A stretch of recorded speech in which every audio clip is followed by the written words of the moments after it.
Selamat pagi, salam sejahtera semua. Okey, tadi saya telah jumpa dengan pegawai penyiasat yang siasat tentang skandal 180,000 ni yang diberikan kepada Adun Pakatan Harapan satu hari sebelum bubar Dewan Undangan Negeri 9. Jadi saya dapat pengesahan daripada pihak polis bahawa satu kertas siasatan telah dibuka, ya. Jadi terima kasihlah pihak polis atas tindakan yang sangat cekap dan sangat teluslah. Saya ingin mengucapkan terima kasih. Okey, yang pertama sekali tadi saya dimaklumkan oleh pegawai penyiasat tersebut pada 7 Julai, pegawai Nikotan pernah membuat satu laporan polis terhadap saya kerana saya telah membuat pendedahan dan aduan kepada pihak SPRM dan saya telah menyeluarkan kenyataan bahawa YB Nikotan Bukit Kebayan ni terlibat dengan ini skandal 180,000. Justru itu, pegawainya telah membuat satu laporan bahawa saya memfitnah, membuat hasutan kebencian orang ramai terhadap Nikotan dan mantan Menteri Besar Aminuddin. Justru itu, saya telah membuat satu laporan polis terhadap pegawainya terhadap Nikotan kerana telah membuat laporan polis palsu ketika itu pada 7 Julai. Okey, ini adalah satu kesalahan di bawah Seksyen 182 Kandung Keseksaan. Kerana segala dakwaan saya, segala pendedahan saya, segala aduan saya telah terbukti 2 hari lepas selepas Menteri Besar Negeri 9 Datuk Ismail telah memaklumkan keputusan daripada Mesyuarat Majlis Kerajaan Negeri mengesahkan bahawa 180,000 tu disalurkan kepada adun-adun daripada Pakatan Harapan adalah salah, adalah tidak sah. Ya, itu amat penting. Jadi terbukti segala dakwaan saya adalah berasas, adalah mempunyai fakta yang kukuh. Selain itu, saya menuntut tindakan daripada polis dengan kadar segera untuk siasat laporan palsu ni. Okey, ini adalah kedua. Yang ketiga, apa yang dikatakan oleh Adun mana? Adun Nilai kan, yang India itu? Ya, J. Abdul Kamal, yes, Nilai. Nilai kan? Nilai dia adalah pengurusi Pakatan Harapan Negeri 9 semasa, kan? Anthony Lok serang kepada dia kan? Ya, kalau tak salah saya betul. Okey, dia kata, saya nampak beritanya semalam, dia kata wang tu, peruntukan tu sudah bagi kepada rakyat, macam mana mau memulangkan peruntukan itu. Saya percaya mungkin dia kurang pendidikan ke, dia sekolah mana, mungkin dia buta huruf ke apa. Sebab menurut surat yang saya dedahkan, wang tersebut 180,000 adalah untuk program ataupun aktiviti kesejahteraan rakyat untuk bulan Julai sehingga September. Jadi sekarang tarikh apa? Sekarang baru bulan Ogos dan mereka terima wang ni adalah awal bulan Jun. Mengapa mereka guna habis semua wang itu? Apa yang mereka katakan tidak selari dengan syarat di dalam surat kerusan ini, kan? Dan ketika itu saya hanya tahu Nikotan seorang yang terlibat. Sekarang baru kita tahu, selepas kerajaan baru ambil alih, selepas kerajaan Pakatan Harapan ringkup, baru kita tahu 17 adun semua terlibat. Dapat wang peruntukan tu satu hari sebelum pembubaran DUN Dewan Undangan Negeri 9. Jadi saya ingin tanya, dia kata sudah bagi kepada rakyat semua. Mengapa hanya 17 adun itu saja boleh dapat wang itu beri kepada rakyat? Bagaimana dengan adun yang lain? Di Negeri 9 ada 36 adun. Ini menunjukkan berat sebelah, kan? Alasannya memang tiada justifikasi yang munasabah. Adun-adun lain tak dapat. Hanya rakyat di kawasan tertentu saja yang boleh dapat peruntukan. Jadi dia sendiri mengaku tau, bukan kita buat tomahan sekarang, dia sendiri mengaku. Di bawah kawasan lain, adun Barisan Nasional ke, adun Perikatan Nasional tak dapat peruntukan itu. Jadi rakyat pun dibahagikan kepada parti politik sekarang. Parti politik tertentu boleh dapat peruntukan. Parti politik ni, adun ni tak dapat peruntukan, kan? Jadi luculah dia punya penjelasan tu. Selain tu, pada 10 Julai, pada 10 Julai, Nikotan telah hantar surat tuntutan daripada peguamnya kepada saya. Di dalam surat ini, dua permintaannya bagi saya agak keterlaluan. Satu, dia minta saya membuat permohonan maaf secara terbuka di dalam semua social media saya. Dan kedua, dia minta 500,000 pampasan. Dia kata saya membuat fitnah.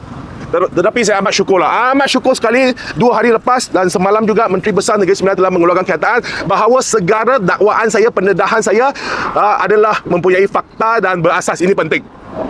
Jadi saya ingin menghadiahkan satu pepatah Melayu yang amat sesuai untuk menggambarkan situasi semasa kepada Nikotan. Pencuri menjerit, jangan lari pencuri. Itulah dia Nikotan. Okey. Yang terakhir sekali, saya ingin tanya kepada pihak SPRM. Saya telah membuat laporan rasmi kepada SPRM hujung bulan Jun, kan? Berapa lama sudah? SPRM tidur ke? Belum bangun lagi, masih tidur kan? Saya ingin menegaskan, sekadar memulangkan wang tersebut boleh selesai isu ni. Mereka boleh dibebaskan. Najib pun dulu 1MDB pun dia pulangkan wang, tetapi hari ini Najib di dalam penjara Kajang. Ismail Sabri pun wang dia telah dilucut oleh kerajaan, tetapi semalam juga dituduh. Jadi YB ni sudah ambil wang semua. Ini adun-adun Pakatan Harapan, khususnya DAP, sudah ambil wang. Oh, sekarang apabila pendedahan ni mewujudkan fakta yang solid, okey, mereka hanya dituntut untuk memulangkan wang. Tidak boleh tu. Seorang ibu curi kotak pensel saja, ditangkap, juga disabitkan kesalahan, masuk ke penjara. Jadi ini jelas adalah penyalahgunaan kuasa dan menyeleweng dana. Jadi apa tindakan seterusnya? Bila mereka akan disiasat, bila mereka akan diheret ke mahkamah? Janganlah mempunyai sistem dua darjat. Oh, ini di bawah parti kamu Pakatan Harapan, Perdana Menterinya Anwar Ibrahim daripada Pakatan Harapan. Oh, ini siasatannya lain. Jadi sekarang ni kita ada dua set undang-undang di negara Malaysia. Ini adalah salah dari segi tata cara. Anwar Ibrahim sering melaungkan tata kelola. Nah, inilah pencanggahan tata kelola. Jadi apa tindakan Perdana Menteri? Tak dengar pun dia ada suara daripada Perdana Menteri. Justru itu saya menggesak pihak SPI menjaga siasatan segera. Siasatan sepatutnya, heretkan orang-orang terlibat ni ke muka pengadilan dengan kadar segera. Jangan menghantar isyarat kepada seluruh rakyat Malaysia bahawa Malaysia ni mempunyai sistem penguatkuasaan dua darjat. Ini perkara ni memang bercanggah dengan kedaulatan undang-undang negara Malaysia. Itu aja daripada saya lah. Albert, ya. Bagaimana pula dengan Aminuddin Harun yang telah mencairkan syariat MMK itu dan meluluskan sehari, padahal kita yakin dia mesti tahu yang akan dibuarkan pada 24 jam selepasnya. Betul. So adakah patut Aminuddin itu sendiri disiasat sebenarnya? Patut, memang patut, sebab dia yang meluluskan. Dia adalah menteri besar ketika itu. Kan, dia harus bertanggungjawab penuh. Dia yang mempengurusikan MMK itu, Majlis Mesyuarat Kerajaan Negeri itu. Kan, dia adalah dalang utama. Dia harus disiasat.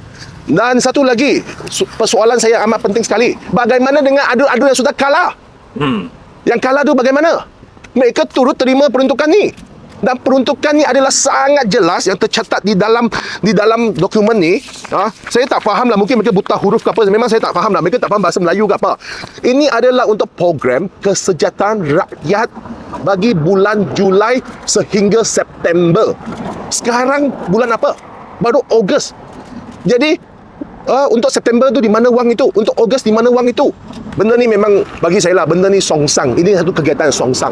Ini memang terlibat kesalahan berbagai pihak. Jadi satu, saya kata telus dan bebas harus dilakukan segera. Satu lagi, sebelum saya lupa. Ini penting. Saya dalam surat ni daripada surat tuntutan daripada Peguam Nikotan, dalam ni ada sebut tau, dia mau saman saya ke mahkamah. Saya mencabar dia sekarang, saman saya segera.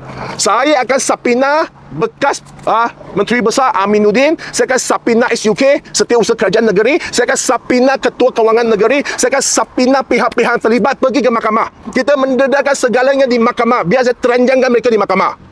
Kan? Jadi saya mencabar Nikotan, saman saya. Jangan cakap saja, saman. Adakah you akan saman Nikotan? You dah buat report polis balas, adakah you akan saman balas? Abang, kita ni mana punya wang? Kan, mereka ni YB, mereka ni kan kerajaan. Mohon maaf, mereka sudah lingkup sini. Jadi mereka persekutuan tu, mereka masih kerajaan, mereka mempunyai wang. Kita tak punya wang, saman orang ni mahal tau. Sebab justru tu, saya mohonlah dia saman saya, biar saya dedahkannya semua di mahkamah. Kan, biar ni SUK lah, Ketua Kewangan, semua kita subpoena mereka ke mahkamah, biar mereka jawab di mahkamah. Kan, salah benda ni, salah. Budak-budak tengok pun tahu salah.